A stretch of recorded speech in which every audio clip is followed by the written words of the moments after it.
जय भीम, जय भारत। मूल निवासी बहुजन समाज में जन्मे सभी महापुरुषों को नमन करते हुए पोस्ट कोरोना काल में स्वस्थ कैसे रहें, इस पे मैं अपने विचार प्रस्तुत कर रहा हूँ। अभी पूरे जगत ने कोरोना का विकराल रूप देखा है। उसके बाद में हम अपने आप को स्वस्थ कैसे रखें और अपनी रोगाणु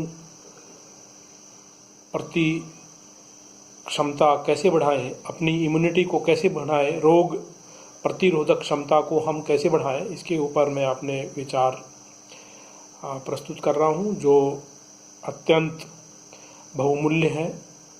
सभी को इस पर गंभीरता से विचार करना चाहिए और ये सबको गुणकारी और लाभकारी होगा। हम लोगों को नियमित रूप से खाना लेना चाहिए। नियमित रूप से खाना लेने से हमारा जो ब्लड शुगर है ये कंट्रोल रहता है और जो डायबिटीज़ के जो पेशेंट हैं उनके लिए ये एक बोध बूटी की तरह से काम करेगा। इसके लिए ज़रूरी है कि वो हल्के मात्रा में खाना लें और बार बार खाना लें। कम से कम दिन में 3-4 बार वो खाना ले सकते हैं, लेकिन कम मात्रा में खाना खाएं। और इससे हमारा जिन लोगों को चक्कर आता है उनका भी इससे इलाज होता है। जिनका बीपी कम रहता है उनका भी टाइम से खाना लेने से वो ठीक हो जाता है। तो हमको नियमित रूप से भोजन लेना अति आवश्यक है।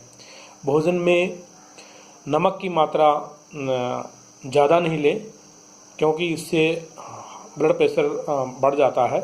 जिन लोगों का बीपी कम रहता है वो नमकीन चीज़ें ले सकते हैं, नमक थोड़ा तेज़ ले सकते हैं।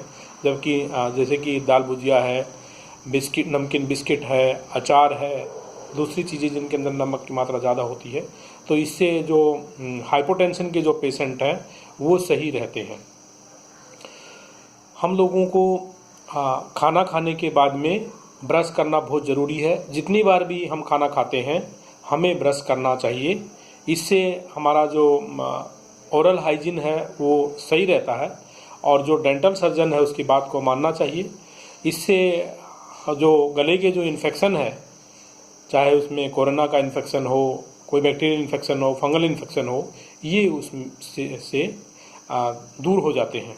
तो हमको नियमित रूप से ये आदत को डालना चाहिए और ये थोड़ा मुश्किल है। हमको भी खाना खाने के बाद में ब्रश करना चाहिए और बच्चों को भी ये सिखाना चाहिए। खाने में हमको ज़्यादा मात्रा में सलाद लेनी चाहिए, फल, हरी सब्जियां लेनी चाहिए।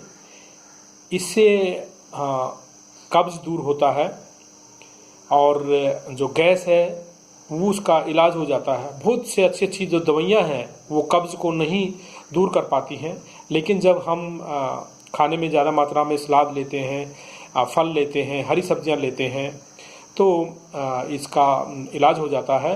और इससे जो खून की जो कमी है, जिसको अनीमिया बोलते हैं, और मुंह की जो छाले हैं या जीभ में जो छाले हो जाते हैं, या पाइल्स की जो बीमारी है, फिस्टुला इन अनो है, और दूसरी अन्य बीमारियां दूर हो जाती हैं। तो हमको खाने में ज़्यादा मात्रा में फल, हरी सब्जी, ज़्यादा पानी लेना चाहिए। हमको सुबह शाम 1-1 कप दूध भी लेना चाहिए। साथ में हम एक कैल्शियम की गोली ले लें तो हमारे जो हड्डियों में जो दर्द होता है वो नहीं होगा। और 40 साल की उम्र के बाद में तो ये एक कैल्शियम की गोली और 1 कप दूध जो है सुबह शाम, ये अत्यंत आवश्यक है। इससे हम बहुत सारी जो दर्द की दवाइयाँ हैं, पेन किलर हैं, उनसे बच सकते हैं और हमारा शरीर अच्छे से चल सकता है। आगे हम लोगों को वज़न का अपना ख्याल रखना चाहिए। वज़न हमको कम करना चाहिए। हर व्यक्ति का जो वज़न है वो यदि हम हाइट को सेंटीमीटर में ले लें और उसमें से 100 घटा दें तो उसके हिसाब से हमारा वज़न होना चाहिए।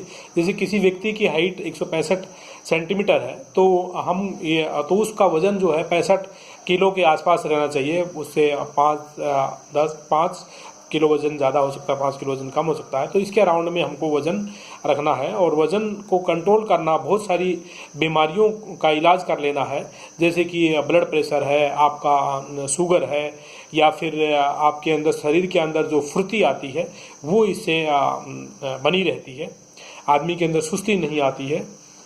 तो हमको वज़न को कम करना चाहिए और फैट को ज़्यादा मात्रा में नहीं लेना चाहिए। फैट जितना हो सके उसको खूब कम करना है, क्योंकि गाँव में जो पुरानी जो आदतें हैं, जैसे कि घी खाना, घी में चीनी डाल के खाना, इस तरह की आदतों से हमको बचना चाहिए। और हमको हमको दिन में यदि हम कोई मल्टीविटामिन ले लेते हैं तो बेस्ट है, और उसको लेना चाहिए। एक जो विटामिन सी की गोली भी ले सकते हैं। दूसरा हम नींबू ले सकते हैं, नींबू है, आंवला है, संतरे है, इस तरह का सेवन करने से हमारे विटामिन जो सी है वो शरीर के अंदर बना रहता है और ये ज़रूरी है। हम नियमित रूप से स्नान करें। नियमित रूप से स्नान करने से हमारे शरीर के अंदर ढेरे नहीं पैदा होते हैं। दूसरा, जो स्केबीज की बीमारी है इसका इलाज हो जाता है। स्केबीज की ऐसी बीमारी है जो कि यहाँ पूरी फैमिली में लग जाती है, और वो अच्छे से नहाने से और अच्छे कपड़े पहनने से, सफाई से रहने से, जो जैसे पढ़े लिखे जो चमार अधिकारी हैं, जो बहुजन समाज के दूसरे पढ़े लिखे जो लोग हैं, इस तरह से हमको साफ़ सुथरे बन करके रहना चाहिए। तो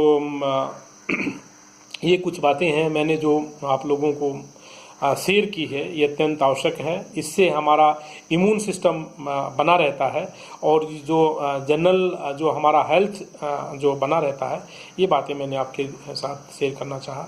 इसी के साथ में आप सबको मैं साधुवाद कहता हूँ। सबको जय भीम, जय भारत, जय मूल निवासी। मैं डॉक्टर R.K. चमार बोध, सामाजिक कार्यकर्ता, दिल्ली।